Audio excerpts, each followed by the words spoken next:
mundo acha que você é cearense. Até eu achava antes de te conhecer. Mas você é paulista de Pindamonhangaba. Como é que um paulista pode ser tão nordestino assim? Eu sou nascido em Pindamonhangaba, porque meu pai cearense foi para Pindamonhangaba no começo da vida. Conheceu minha mãe, que é de Pindamonhangaba. Ambos professores, fizeram uma superação de vida muito grande, ambos passaram dificuldades e pela educação acabaram virando professores. E se conhecendo lá, eu acabei nascendo em Pindamonhangaba, moramos 4 anos em Adamantina, uma outra cidade do interior de São Paulo. Portanto, no meu registro de nascimento, eu sou filho de Pindamonhangaba, mas eu tenho muito orgulho de ser cearense, criado em Sobral, embora tenha também orgulho de ser de Pinda, onde tenho queridos primos ainda e eu os visito sempre. O Alckmin também é de Pinda, né? Vocês se conheceram, se encontraram alguma vez, assim, na infância? Eu não sei, não tenho lembrança de ter encontrado com ele, mas somos amigos e tem um fato absolutamente curioso. O médico que fez o parto da mãe dele e o parto da minha mãe é o mesmo médico lá de Pindamonhangaba. Fala um pouco mais da sua família. Da minha mãe, Maria José, perdeu o pai com 10 anos de idade, passou todo tipo de dificuldade e apostou na educação como única forma de mudar de vida, de superar as dificuldades. Assim, meu pai, José Euclides, saiu do interior do Ceará por uma seca extrema.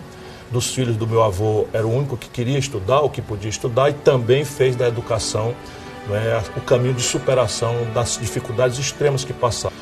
Bom, depois que eles melhoraram um pouquinho de vida, vieram para Sobral, no interior do Ceará. Minha mãe fez um gesto de extremo amor, porque era um salto no escuro, sair de São Paulo para vir morar no interior do sertão do Nordeste. E ali foram felizes. Sou o mais velho de 5 filhos. Vivemos uma vida de dificuldade, de parcimônia, mas uma vida de muito amor, de muito afeto entre todos nós. Como foi sua infância lá em Sobral? Eu diria a você que foi uma infância muito feliz mesmo. Claro que eu convivia, pela posição da minha família, eu convivia com gente remediada, mas também assisti, não uma vez, muitas vezes, colegas meus desmaiaram de fome se faltasse a merenda escolar. E é nesse caminho, na educação pública, não é, que eu construí também o meu apego a essa questão da educação como caminho de superação. Eu gostava muito de ler, e ler para mim não era obrigação.